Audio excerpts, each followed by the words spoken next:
నమస్కారం, సుఖీభవకు స్వాగతం. ఈ రోజు సుఖీభవలో ముఖంపై తెల్లటి మచ్చల, బొజ్జ పెరిగితే గుండెకు తిప్పలే, పిల్లలకు తరచూ జలుబు చేస్తోందా, వెన్నులో కణితులు ఎప్పుడు ప్రమాదం, ఇంకా హెల్త్ టిప్. ఒంటిపై ఎక్కడైనా చిన్న తెలుపు మచ్చ కనిపిస్తే చాలు మనలో చాలా మంది మానసికంగా కుంగిపోతారు. నలుగురిలో కలవకుండా ఒంటరిగా దాక్కోవడానికి ప్రయత్నిస్తూ ఉంటారు. చూడటానికి తెల్లగా కనిపించే బొల్లి మచ్చలతో నిజానికి ఎలాంటి ఇబ్బంది ఉండదు. అయినా తెలుపు మచ్చలంటే మనందరికీ ఏదో తెలియని అయిష్టం. బొల్లి మచ్చలు రావడానికి ఖచ్చితమైన కారణాలు తెలియకపోయినా ఆ మచ్చల్ని నయం చేయడానికి ఇవాళ చక్కటి చికిత్సలు అందుబాటులో ఉన్నాయి. బొల్లి మచ్చలకు చికిత్సల గురించి ఇప్పుడు తెలుసుకుందాం. మచ్చలంటే మన సమాజానికి చిన్న చూపు. ఎంతగా అంటే మన పనితీరు మీద, మన వ్యక్తిత్వం మీద ఒక్క మచ్చ కూడా పడకూడదనుకుంటాం. మచ్చ లేకుండా జీవించాలని అనుకుంటాం. తప్పులేదు. వ్యక్తిత్వపరంగా ఎలాంటి మచ్చలు మరకలు లేకుండా జీవించాలనే ఉన్న ఆశయం మంచిదే. కానీ ఆరోగ్యపరంగా చూసినప్పుడు కొన్ని రకాల మచ్చల్ని మన ప్రమేయం లేకుండానే భరించాల్సి వస్తుంటుంది. ముఖంపై తెల్లటి మచ్చలు అలాంటివే. ఈ మచ్చలు మనకు చెప్పి రావు. మన చేతుల్లో ఏమీ ఉండదు కదా. చర్మంపై పాల రంగును తలపించే ఈ తెల్లటి మచ్చల్ని చాలామంది శోభి అని, తెల్లపూత అని, బొల్లి అని భయపడుతుంటారు. నిజానికి ఈ మచ్చలతో దురద, మంట, నొప్పి వంటి బాధలేవీ ఉండవు. చూడ్డానికి ఇబ్బందిగా అనిపిస్తుందే కానీ వీటితో ఇతరత్రా ఎలాంటి సమస్యలు ఉండవని చెబుతారు నిపుణులు. బొల్లి మచ్చలు అనేది మెలనోసైట్స్ అంటే నల్ల కణాల నుంచి వచ్చే మెలనిన్ పిగ్మెంట్. ఆ కణాలు ఎందుకు ప్రొడ్యూస్ చేయడం ఆపేస్తాయో, ఎందుకు చనిపోతాయో తెలియదు కానీ అవి పూర్తిగా మెలనిన్ పిగ్మెంట్ కొన్ని చోట్ల ఆపేస్తాయి. అంటే పిగ్మెంట్ ప్రొడ్యూస్ చేయడమే ఆగిపోతాయి. దానివల్ల బొల్లి మచ్చలు స్టార్ట్ అవుతాయి. కొన్ని థియరీస్ ఉన్నాయి. ఆటో ఇమ్యూన్ అంటే మన కణాలు మనకు పడకపోతే, అంటే ఈ వేరే ప్రాబ్లమ్స్ ఉన్న కణాలు ఈ మెలనోసైట్స్ కూడా రివర్స్ వచ్చి అటాక్ చేస్తుంటాయి. దానివల్ల ఈ మెలనిన్ ప్రొడ్యూస్ చేయడం ఆగిపోవడం, మెలనోసైట్స్ పూర్తిగా మాయమైపోవడం అంటూ జరుగుతుంటాయి. సో ఇదో ఆటో ఇమ్యూన్ ప్రాబ్లం. రెండవది జెనెటిక్ కూడా మనకి 23 క్రోమోజోమ్ పేర్లు ఉంటాయి. దాంట్లో ఫస్ట్ క్రోమోజోమ్ 1 అనే దాని మీద మనకు ఆధారపడి ఉంటుందని స్టడీస్లో తెలుస్తుంటాయి. బొల్లి మచ్చలకి కాంప్లికేషన్స్ ఏమైనా ఉన్నాయని అడిగితే బొల్లి మచ్చల వల్ల కాంప్లికేషన్స్ ఉండవు, కానీ మన తెల్ల మచ్చల వల్ల ఎండలు ఎక్కువ తిరిగితే అవి కమిలిపోయి మంట పుట్టడం స్టార్ట్ అవుతూ ఉంటాయి. సో బొల్లి మచ్చలతో పాటు వేరే ఆటోఇమ్యూన్ ప్రాబ్లమ్స్ కూడా మనకు ఉండొచ్చు. అంటే మనకి బ్రదర్ సిస్టర్స్ లాగా ఈ బొల్లి మచ్చల్లో కూడా దానికి వేరే కూడా ఉండొచ్చు. బొల్లి మచ్చలు రాగానే వాటి కాంప్లికేషన్స్, వాటితో అసోసియేషన్ ఏమైనా ఉన్నాయని కూడా చెక్ చేసుకోవడం మంచిదే. అలానే ఈ బొల్లి మచ్చలతోటి సైకలాజికల్గా స్ట్రెస్ ఫీల్ అవుతుంటారు. అది కూడా కాంప్లికేషన్స్ అని చెప్పొచ్చు. చర్మంపై మచ్చలు పురుడు పోసుకోవడానికి వెనక ఖచ్చితమైన కారణాలు లేకపోవచ్చు, కానీ కొన్ని ప్రేరేపిత అంశాలను మనం చెప్పుకోవచ్చు. ముఖ్యంగా తీవ్రమైన మానసిక ఒత్తిడికి లోనయ్యే వారికి, విపరీతంగా శ్రమించేవారికి, సూర్యరశ్మి ప్రభావానికి ఎక్కువగా లోనయ్యేవారికి చర్మంపై మచ్చల తాకిడి ఎక్కువగా ఉంటుంది. చర్మానికి దెబ్బలు తగిలిన ప్రాంతాలు, సన్బర్న్ అంటే ఎండ తాకిడికి చర్మం కమిలిపోయిన ప్రాంతాలు, రసాయనాల తాకిడి, రబ్బరు వస్తువులు పడకపోవడం వల్ల కూడా బొల్లి మచ్చలు వచ్చే అవకాశం ఉంది. తక్కువైన ఆనువంశికంగా కొన్ని కుటుంబాల్లో మచ్చలు కనిపిస్తుంటాయి. మొత్తంగా చూస్తే జన్యువులు, పర్యావరణం, ఒత్తిడి, శ్రమ, సూర్యకాంతి ఇవన్నీ కలగలిపి చర్మం పైన మచ్చల్ని తెచ్చిపెడతాయని చెప్పుకోవచ్చు.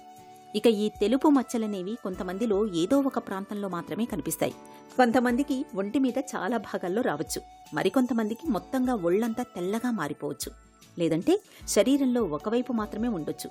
కొంతమందిలో కేవలం పెదవుల చుట్టూ, వేళ్ల కొసల దగ్గర మాత్రమే మచ్చలు కనిపిస్తుంటాయి. ఈ బొల్లి మచ్చలు వచ్చే అవకాశం ఉన్న వాళ్ళలో ఎక్కువగా దెబ్బలు తగలకుండా చూసుకోవాలి. దెబ్బలు తగిలిన చోట ఈ తెల్ల మచ్చలు వచ్చే ఛాన్సెస్ ఉంటాయి. అలాగే కూర్చునేటప్పుడు కానీ, వాళ్ళ జీవన శైలిలో కానీ ఇలా చేతులు అనుకోవడం, ఇలా కూర్చోవడం, పెదాలు ఇలా కొరుక్కోవడం, అలా పనులు అస్సలు చేయకూడదు. అలా చేస్తే అంటే కార్బ్నర్ ఫినామినన్ తోటి ఆ నల్ల కణాలు ఉన్న చోట ప్రెషర్ తోటి డ్యామేజ్ అయ్యే అవకాశాలు చాలా ఉంటాయి. ఎక్కువగా సూర్యరశ్మి మనకి ఎంత మితం ఉంటే సూర్యుడు అంత హెల్ప్ అవుతుంది. అదే ఓవర్గా సన్ ఎక్స్పోజర్ అయినా కానీ ఈ బొల్లి మచ్చలు అధికమయ్యే అవకాశాలు చాలా ఉంటాయి. మూడవది, మనం తీసుకునే ఫుడ్ ఐటమ్స్ దాంట్లో ఎక్కువగా ఈ బొల్లి మచ్చలు వచ్చిన వాళ్ళు ఎక్కువగా పులుపు, నిమ్మకాయలు, చింతపండు, టమాటాలు తినొచ్చు, కానీ అధికంగా దాన్ని ఇష్టపడి తినుకోకుండా ఉంటే ఈ మచ్చలు కొంచెమైనా అవి అట్లీస్ట్ ఎక్కువ మల్టిప్లై కాకుండా చూసుకోవచ్చు. అండ్ ఎక్కువ కెమికల్స్ ఉన్న క్రీమ్స్ కానీ టాబ్లెట్స్ కానీ వాడకుండా ఉండి కొంచెం స్ట్రెస్ తగ్గించుకొని ఎక్కువ ఆలోచన పెట్టుకోకుండా ఉంటే అవి అట్లీస్ట్ మన జాగ్రత్తలు తీసుకున్నట్టే. బొల్లి మచ్చలే అని ఎలా కన్ఫర్మ్ చేయొచ్చు అంటే చాలా వరకు మన బొల్లి మచ్చలు చూసి డాక్టర్ నిర్ధారిస్తారు. అలానే వుడ్స్ ల్యాంప్లో మనకి బొల్లి మచ్చలు అవి క్లియర్ కట్గా తెల్ల మచ్చలా కనబడతా ఉంటాయి. చర్మం పైన ముఖం మీద అక్కడక్కడ తెల్లటి మచ్చలు కనిపిస్తున్నప్పుడు చాలామంది నలుగురిలోకి వచ్చేందుకు వారితో కలిసేందుకు సంకోచిస్తుంటారు. తమలో తామే ఆత్మన్యూనతతో కుంగిపోతూ చివరికి డిప్రెషన్ బారిన పడుతుంటారు. నిజానికి ఈ మచ్చల గురించి అంతగా చింతించాల్సిన పనిలేదు. ఆధునిక వైద్యంలో ఇవాళ తెలుపు మచ్చలను మాయం చేసేందుకు చక్కటి చికిత్సలున్నాయి. చర్మంపై మచ్చల్ని డాక్టర్లు చూడగానే పసిగట్టేస్తారు. అయితే ఖచ్చితమైన నిర్ధారణ కోసం మచ్చల్ని వుడ్ ల్యాంప్ అనే అతినీలలోహిత కిరణాల కింద పరిశీలిస్తారు. ఇంకా అనుమానంగా ఉంటే మచ్చల నుంచి ముక్క తీసి బయాప్సీకి పంపి వాటిలో మెలనోసైట్ కణాలు లేవని నిర్ధారించుకుంటారు. మచ్చలు ఏ కోవకు చెందినవో నిర్ధారించుకున్న తర్వాత మందులతో తొలిదశ చికిత్సను మొదలుపెడతారు.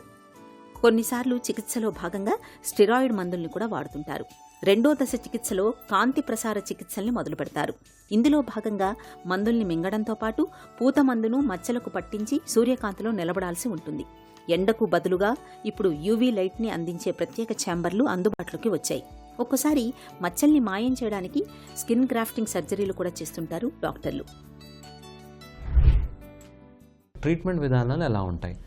లిమిటెడ్ ఆప్షన్స్కి ఇప్పుడు పైపోతున్న మందులు అడ్వైస్ చేస్తుంటాం. వాటిలో ఫస్ట్ చెప్పుకోవాల్సింది టాపికల్ కార్టికోస్టెరాయిడ్స్, అంటే స్టెరాయిడ్ మందులు. ఇవి మనకి ఆటోఇమ్యూన్, అంటే ఏ సెల్స్ వచ్చి నల్ల కణాల మీద ఎఫెక్ట్ పడకుండా మనకి అడ్డం పడుతూ ఉంటాయి. దీన్ని స్టెరాయిడ్స్ అంటాం. మళ్ళీ స్టెరాయిడ్స్ అధిక శాతం మనం వాడకుండా, స్కిన్ డ్యామేజ్ కాకుండా మాయిశ్చర్ బేస్తో వాడుకోగలిగితే అట్రోఫీ కాకుండా ఉంటాయి. నెక్స్ట్ టాక్లిమస్ అంటాం. టాక్లిమస్ అంటే స్టెరాయిడ్స్ లాగా పనిచేసే ఒక యాంటీ క్యాన్సర్ డ్రగ్ అని చెప్పొచ్చు. ఇవి మనం స్కిన్లో 0.03, 0.1%లో మనకి అందుబాటులో ఉన్నాయి. సో ఇవి రిజల్ట్స్ వచ్చిన తర్వాత మెల్లగా డాక్టర్ అబ్జర్వేషన్లో మనం తగ్గించుకుంటా వచ్చు. తర్వాత మూడోది జాక్ ఇన్హిబిటర్స్, అంటే సిగ్నల్ పాత్వేలో అవి సిగ్నల్ ఇస్తేనే నల్ల కణాలు ఈ మెలనిన్ పిగ్మెంట్ ప్రొడ్యూస్ చేయడం ఆపేస్తాయి. దాన్ని జాక్ సిగ్నల్ పాత్వే అంటాం. ఆ పాత్వేని బ్లాక్ చేసే మందులు కూడా ఉన్నాయి ఇప్పుడు. దాన్ని మనము టఫాసిమాబ్ అంటాం, అబ్రోసెటిమాబ్ అంటాం. రొలాక్సిటిమాబ్ అనే కొత్తగా ఆయింట్మెంట్ FDA అప్రూవ్ చేసింది చిన్న చిన్న తెల్ల బొల్లి మచ్చలకి. అలానే సూర్యరశ్మి కూర్చొని డెకాపెప్టైడ్స్, ఈ సోలారన్ క్రీమ్స్ అవి కూడా అందుబాటులో ఉన్నాయి. నెక్స్ట్ లెవెల్ నారోబ్యాండ్ ఫోటోథెరపీ అందుబాటులో ఉంటుంది. ఎక్స్ఎంఆర్ లేజర్ కూడా అందుబాటులో ఉన్నాయి. సర్జికల్ ట్రీట్మెంట్ ఎలా ఉంటాయి? గ్రాఫ్టింగ్ ఉంటాయి. గ్రాఫ్టింగ్ అంటే ఎక్కడైతే నల్ల కణాలు ఉన్నాయో చర్మం పల్చిగా తీసేసి ఎక్కడైతే మనకి బొల్లి మచ్చుతుందో అక్కడ స్టిక్ చేసేస్తాం. స్టిక్ చేయడం వల్ల మన నల్ల కణాలు మనమే దాన్ని రీలోకేట్ చేసుకున్నట్టు. సో ఈ సర్జికల్ ప్రొసీజర్లో గ్రాఫ్ట్, పంచ్ గ్రాఫ్టింగ్, మెలనోసైట్ కల్చర్లో రూపంలో మన సర్జికల్ ఆప్షన్స్లో అవైలబుల్ ఉన్నాయి. ఇవి నాన్ మూమెంట్, అంటే ఫ్రిక్షన్ లేని ఏరియాస్లో రిజల్ట్స్ చాలా బాగుంటాయి. దీంతోపాటు నారోబ్యాండ్ ఫోటోథెరపీ, ఎక్స్ఎంఆర్ లేజర్ తీసుకోగలిగితే మనం ఈ తెల్ల మచ్చల్ని మనం నల్ల మచ్చల కింద కన్వర్ట్ చేసుకోవచ్చు.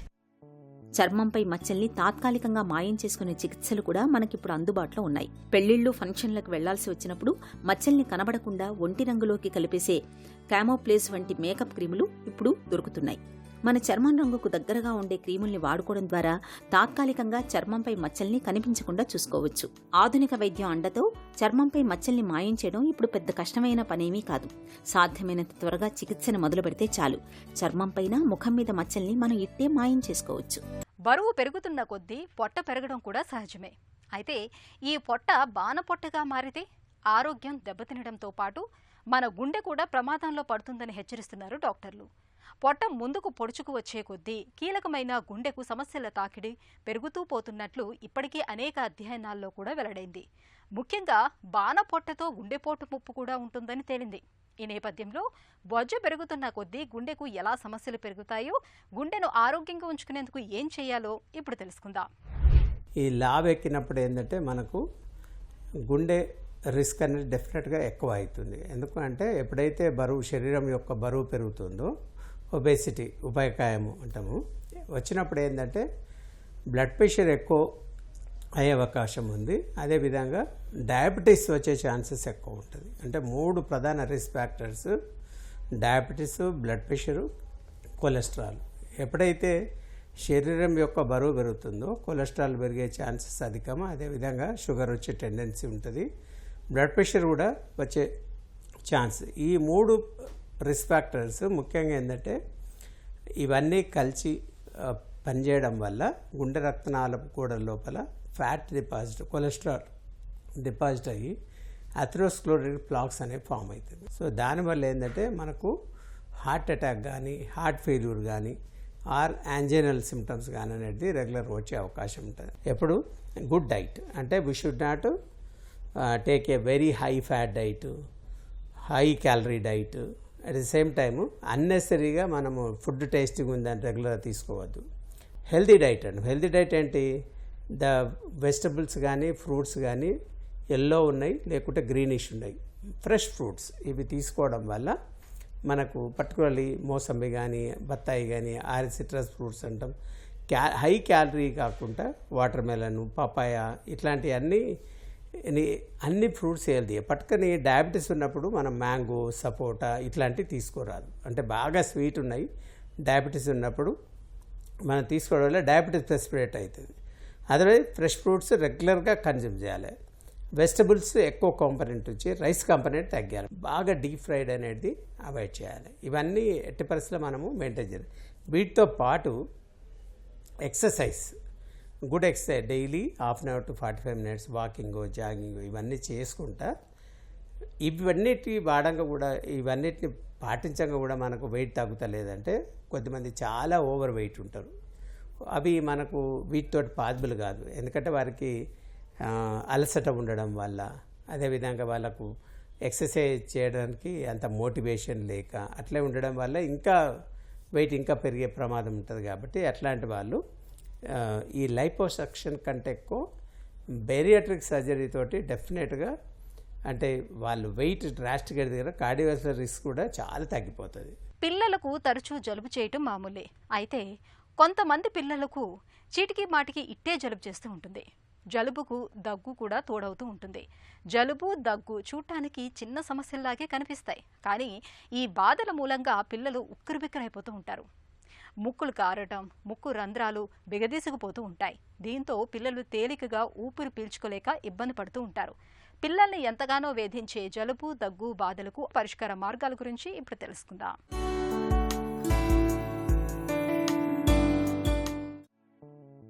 పిల్లల్లో జలుబు ఓ పట్టాన విడవకుండా వేధిస్తుంది. వారాల తరబడి, నెలల తరబడి ముక్కు చీదుతూ ఉండే పిల్లలు చాలా మందే కనిపిస్తుంటారు. ఇది చెవిలో ఇన్ఫెక్షన్లను కూడా తెచ్చిపెడుతుంది. ఇలాంటప్పుడు వేధించే జలుబు బాధల నుంచి ఉపశమనం కోసం పిల్లల ఆహార విహారాల్లో కొన్ని ప్రత్యేక జాగ్రత్తలు తీసుకోవాలి. ముఖ్యంగా పిల్లల్లో రోగ నిరోధక శక్తిని పెంపొందించాలి. అన్ని పోషక విలువలతో కూడిన సమతులాహారాన్ని పిల్లలకు అందించాలి. కొవ్వులు, మాంసాహారం, పాల ఉత్పత్తుల్ని బాగా తగ్గించాలి. తాజా పండ్లను, కాయగూరల్ని ఎక్కువగా అందించాలి. చికెన్ సూపులు, ద్రవాహారాల్ని పిల్లలకు తరచూ అందిస్తుంటే మంచి ఫలితం ఉంటుంది. తులసి, మిరియాలతో చేసిన కషాయం జలుబును త్వరగా తగ్గిస్తుంది. ఒక గ్లాసు వేడి నీటిలో ఒక నిమ్మకాయ రసం పిండి 2 చెంచాల తేనెను కలిపి రోజు పరగడుపున తాగితే జలుబు తగ్గుతుంది. వేడి పాలల్లో చిటికెడు పసుపు కలుపుకొని తాగితే జలుబు వల్ల వచ్చే ఇబ్బందులు తగ్గుతాయి. అలాగే పొద్దున్నే వేడి పాలల్లో మిరియాల పొడి, కాస్త శొంఠిపొడి కలుపుకొని తాగితే జలుబు బాధల నుంచి చక్కటి ఉపశమనం లభిస్తుంది. ఇక పిల్లల్ని సిగరెట్ పొగ, దుమ్ము, ధూళి వంటి కాలుష్య కారకాలకు దూరంగా ఉంచాలి. పిల్లల్ని తరచూ ఆరుబయట గాలికి తిప్పుతూ ఉండాలి. ఉదయపు అల్పాహారంలో కానీ, లంచ్ బాక్సులో కానీ తప్పనిసరిగా పెరుగు ఉండేలా చూసుకోవాలి. రోజు మొత్తంలో సాధ్యమైనంత ఎక్కువగా నీళ్లు తాగేలా ప్రోత్సహించాలి. తరచూ చేతుల్ని శుభ్రం చేసుకోవడాన్ని పిల్లలకు అలవాటు చేయాలి. తుమ్మినప్పుడు ముక్కుకు చేతి రుమాలు అడ్డు పెట్టుకునేలా చూసుకోవాలి. రాత్రిపూట పిల్లల్ని త్వరగా నిద్రపుచ్చాలి. ఈ జాగ్రత్తలు పిల్లల్లో వ్యాధి నిరోధకతను పెంచుతాయి. వారికి జలుబు వైరస్ల నుంచి రక్షణ కల్పిస్తాయి. కణుతులనేవి మన ఒంట్లో ఎక్కడైనా పుట్టుకొచ్చే అవకాశం ఉంటుంది. ఒక్కోసారి మన శరీరానికి ఇరుసులాంటి వెన్నెముకలో కూడా కణుతులు పురుడు పోసుకుంటూ ఉంటాయి. ఈ కణుతులనేవి హానికరం కానివి ఉండొచ్చు, లేదా క్యాన్సర్ కణుతులు కూడా కావచ్చు. వెన్నులో కణుతులు పెరుగుతున్నప్పుడు తీవ్రమైన నడుం నొప్పితో పాటు వెన్నెముకలోని నరాలపై కూడా బాగా ఒత్తిడి పడుతూ ఉంటుంది. వీటి మూలంగా కాళ్ళు, చేతుల్లో స్పర్శ జ్ఞానం తగ్గటం వంటి లేనిపోని అనర్థాలు కూడా తలెత్తే ప్రమాదం ఉంటుంది. వెన్నులో పుట్టుకొచ్చే కణుతుల గురించిన పూర్తి వివరాలు డాక్టర్ని అడిగి ఇప్పుడు తెలుసుకుందాం. స్పైనల్ ట్యూమర్స్ అంటే ఏంటి? స్పైనల్ ట్యూమర్స్ అంటే మన వెన్నుపాములో కానీ, వెన్నుపూసకి సంబంధించిన ఎముకలు అంటే మెడద భాగంలో కానీ, ఛాతి భాగంలో కానీ, లంబార్ స్పైన్లో కానీ, ఆ ఎముకలలో కానీ లేకపోతే వెన్నుపాము లోపల కానీ ఏదైనా గెడ్డల్లాగా ఏర్పడితే వాటిని స్పైనల్ ట్యూమర్స్ అంటాం. వాటిల్లో జనరల్గా కామన్గా స్పైనల్ ట్యూమర్స్ అంటే మనం చెప్పేది వర్టిబ్రల్ బాడీ ట్యూమర్స్. అంటే ఎముకలు, వెన్నుపాములో ఎముకలు ఏదైతే ఉన్నాయో అవి నార్మల్గా మన కాళ్ళు చేతుల్లో ఉన్న ఎముకలు లాంటి ఎముకలు అవి కూడా. సో ఆ బోన్స్లో వచ్చే ఏ ట్యూమర్ అయినా సరే స్పైనల్ ట్యూమర్స్ అని అనొచ్చు. వెన్నులో కణితులు ఎన్ని రకాలుగా ఉంటాయి? So different types of tumours అంటే మనం ఇటియాలజీని బేస్ చేసుకుని, అంటే ఏ రకమైన సెల్ నుంచి వస్తుంది దాన్ని బేస్ చేసుకుని డిఫరెంట్ టైప్స్ ఆఫ్ ట్యూమర్స్ ఉంటాయి. కొన్ని మనకి ఏ భాగంలో ఉంటుంది, అంటే వర్టిబ్రల్ బాడీలో ఉంటుందా లేకపోతే వెన్నుపాము లోపల ఉందా, ఇంట్రాడ్యూరల్ ట్యూమరా, ఇంట్రామెడ్యులరీ ట్యూమరా, ఇంట్రాడ్యూరల్ ఎక్స్ట్రామెడ్యులరీ ట్యూమరా, ఎక్స్ట్రాడ్యూరల్ ట్యూమరా అని కూడా డిఫరెంట్ మన వెన్నుపాము చుట్టుపక్కల ఉండే ఏరియాస్ని బట్టి కూడా మనకి డిఫరెన్షియేట్ చేయొచ్చు. అలాగే వర్టిబ్రల్ బాడీలో ఉంటే వర్టిబ్రల్ బోన్ ట్యూమర్స్ అని కూడా డిఫరెన్షియేట్ చేయొచ్చు. సో మనకి లొకేషన్ బేస్ చేసుకుంటే vertebral bone or spinal cord tumours కింద డివైడ్ చేయొచ్చు. అలా కాకుండా మనకి ఆ ట్యూమర్ అగ్రెసివ్నెస్ని చూసుకుంటే అది మ్యాలిగ్నెంటా లేకపోతే బెనైనా. అంటే మ్యాలిగ్నెంట్ అంటే జనరల్లీ క్యాన్సర్ల కింద మనం పరిగణిస్తామండి. వెన్నులో కణితులు ఎందుకు వస్తాయి? ముప్పు ఎవరికి ఎక్కువ? మేజర్ రీజన్ జెనెటిక్స్ అంటాం. ఆ జెనెటిక్ మ్యూటేషన్స్ రావడానికి అసలు కారణాలు ఏంటంటే మన బాడీలో యాంటీ ఆక్సిడెంట్ లెవెల్స్ తగ్గడం అండ్ ఫర్ ఎగ్జాంపుల్ స్మోకింగ్ ఎక్కువ చేయడం వల్ల లంగ్స్లో సెల్స్ డ్యామేజ్ అయ్యి ఎక్కువ డివైడ్ అయ్యే ఛాన్సెస్ ఉంటాయి. అలా డివిజన్స్ ఎక్కువ అవ్వడం వల్ల ఏ లంగ్స్లో కానీ లేకపోతే బోన్స్లో కానీ ఎక్కువ డివైడ్ అవుతుంటే ఎక్కువ మ్యూటేషన్స్ వచ్చే ఛాన్సెస్ కూడా ఉంటాయి. అండ్ మ్యూటేషన్స్ జనరల్గా మనకి బాడీలో ఇన్హెరెంట్ మెకానిజమ్స్ ఉంటాయి వాటిని రీకరెక్ట్ చేయడానికి. అవి ఒక్కోసారి పనిచేయనప్పుడు కూడా మ్యూటేషన్స్ జరిగి అబ్నార్మల్గా సెల్స్ డివైడ్ అయ్యి క్యాన్సర్కి దారితీసే అవకాశాలు ఉంటుంది.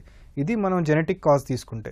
సో దీనికి బ్యాక్గ్రౌండ్ మన లైఫ్ స్టైల్, అంటే మనం తినే ఫుడ్ కానీ, మనం పీల్చే గాలి కానీ, మనం ఎక్కువ స్ట్రెస్ తీసుకుంటే కానీ, లేకపోతే పొల్యూటెడ్ ఎన్వైరన్మెంట్లు ఎక్కువ ఉంటే కానీ, ఒబీస్గా ఎక్కువ ఉన్నా సరే, అండ్ మన బాడీలో మన సెల్స్ డివిజన్ని అబ్నార్మల్గా అవ్వకుండా కంట్రోల్ చేసే పరికరాలు సరిగా పనిచేయకపోయినా సరే, సో ఇవన్నీ మన లైఫ్ స్టైల్ వల్ల బాడీలో జెనెటిక్ మ్యూటేషన్స్ ఎక్కువ జరగవచ్చు. అండ్ ఈ మ్యూటేషన్స్ వల్ల మనకి క్యాన్సర్ వచ్చే అవకాశాలు కూడా ఎక్కువ ఉంటాయి. వెన్నులో కణితులు ఉన్నప్పుడు ఎలాంటి లక్షణాలు కనిపిస్తూ ఉంటాయి? ప్రైమరీ వర్టిబ్రల్ బాడీ అయినా సరే లేకపోతే మెటాస్టాటిక్ ట్యూమర్స్ అయినా సరే యూజువల్గా డిఫ్యూజ్ బ్యాక్ పెయిన్, అంటే బ్యాక్ పెయిన్ బాగా ఎక్కువగా ఉండడం, నైట్ టైం బాగా ఎక్కువగా అవడం, weight loss and loss of appetite, ఆకలి పెరిగేయకపోవడం, ఎపటైట్ తగ్గడం, అప్పుడప్పుడు ఫీవరిష్గా అనిపించడం, నైట్ టైం జ్వరం వచ్చినట్టు ఉండటం, అండ్ మనకి ట్యూమర్ సిండ్రోమ్ లాగా పేషెంట్ బాగా డల్గా కనిపించడం, అండ్ బాడీలో హార్మోన్ లెవెల్స్ కానీ కొన్ని యాంటీ ఇన్ఫ్లమేటరీ మార్కర్స్ కానీ ఎక్కువగా కనిపించడం, ఇలాంటి సిమ్టమ్స్ ఈజీగా కనిపిస్తూ ఉంటాయండి. అండ్ మనకు ఒకవేళ ఆ ట్యూమర్ బాగా పెరిగి వెన్నుపాముని కానీ టచ్ చేస్తే అప్పుడు రేడియేటింగ్ పెయిన్ కానీ, కాళ్ళల్లో వీక్నెస్ కానీ ఇలాంటివి కూడా కనిపిస్తూ ఉంటాయి. వెన్నులో కణితుల విషయంలో ఎలాంటి పరీక్షలు చేస్తారు? ఎక్స్రేలో 99% మనం ఐడెంటిఫై చేయొచ్చు ట్యూమర్స్ని. ఆ తర్వాత మనకి ట్యూమర్ ఉంది అని డౌట్ వస్తే ఎక్స్రేలో సిటీ స్కాన్ కానీ ఎంఆర్ఐ కానీ తీసి ఖచ్చితంగా ఇది ట్యూమరే, ఇన్ఫెక్షన్ కాదు, వేరే ఫ్రాక్చర్ కాదు అని మనం నిర్ధారణ చేయాల్సి ఉంటుంది. మనం అది ఎట్లాంటి ట్యూమరు, దాని గ్రేడ్ ఎంత ఉంది, దాని స్టేజ్ ఏ స్టేజ్లో ఉంది అని తెలుసుకోవడం కోసం మనం చిన్న నీడిల్స్తో లోకల్ అనస్థీషియాలోనే బయాప్సీ కూడా చేసి వాటిని కంప్లీట్గా ఎక్కడ ఏ సెల్ నుంచి ఆరిజిన్ వచ్చింది, ఎంత అగ్రెసివ్ ట్యూమరు, ఇప్పటికీ దాని స్టేజ్ ఎట్లా ఉంది, దాని గ్రేడ్ ఎట్లా ఉందని నిర్ధారణ చేసుకునే అవకాశాలు ఉంటాయండి. వెన్నులో కణితులకి చికిత్స ఎలా ఉంటుంది? ఇప్పుడు వచ్చిన కొత్త ట్రీట్మెంట్స్ ద్వారా మనం టోటల్గా ఆ వర్టిబ్రల్ బాడీని ఎన్ని యూనిట్స్ కింద, ఒక 12 యూనిట్స్ కింద డివైడ్ చేసి అందులో ఎన్ని సెగ్మెంట్స్ అది ఇన్వాల్వ్ అయ్యింది అనేది మనం క్లియర్గా తెలుసుకుని కంప్లీట్గా అన్బ్లాక్ రిసెక్షన్, అంటే నార్మల్ మార్జిన్స్ వచ్చేటట్టు ఆ spinal card plus vertebral body చుట్టూతా ఉన్న ట్యూమర్ని కూడా కంప్లీట్గా రిమూవ్ చేసేసే అవకాశాలు ఉన్నాయి.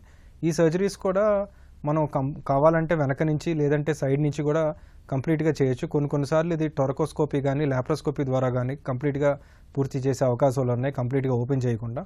ఇలాంటి సర్జరీస్ మనం చేసి ట్యూమర్ని కంప్లీట్గా తీసేయగలిగితే బాడీ మీద ట్యూమర్ లోడ్ తగ్గుద్ది అండ్ మనం పోస్ట్ ఆపరేటివ్ రేడియేషన్ కానీ కీమోథెరపీ కానీ ఇచ్చినా బాగా పనిచేస్తుంది. కొన్నిసార్లు ఇది సెకండరీ ట్యూమర్స్ అయి ఉంటే, అంటే లైక్ వేరే చోట కూడా ఉండి ఈ వర్టిబ్రల్ బాడీలోకి కూడా పాకి పేషెంట్ లైఫ్ ఎక్స్పెక్టెన్సీ కూడా పెద్ద ఎక్కువ లేని సిచ్యువేషన్స్లో మనం మైనర్ స్టెబిలైజేషన్ చేస్తాం. అంటే వెన్నుపాము డ్యామేజ్ అవ్వకుండా మనం మినిమల్ పాలియేటివ్ ప్రొసీజర్స్ లాంటివి చేసుకుంటాం. దానివల్ల పేషెంట్ ఉన్నంతకాలం కాళ్ళు పనిచేస్తూ ఉంటాం, పెయిన్ కొంచెం తక్కువ ఉంటాం, ఇలాంటి అవకాశాలు ఉంటాయండి. అలా కాకుండా కొన్ని ట్యూమర్స్లో మనం ఫస్ట్ కీమోథెరపీ రేడియేషన్ ఇచ్చి మన ఆంకాలజిస్ట్తో కన్సల్ట్ చేసి కీమోథెరపీ రేడియేషన్ ఇచ్చి ఆ ట్యూమర్ సైజ్ కొంచెం తగ్గించి అప్పుడు మనం సర్జరీకి వెళ్ళే అవకాశాలు కూడా ఉంటాయి.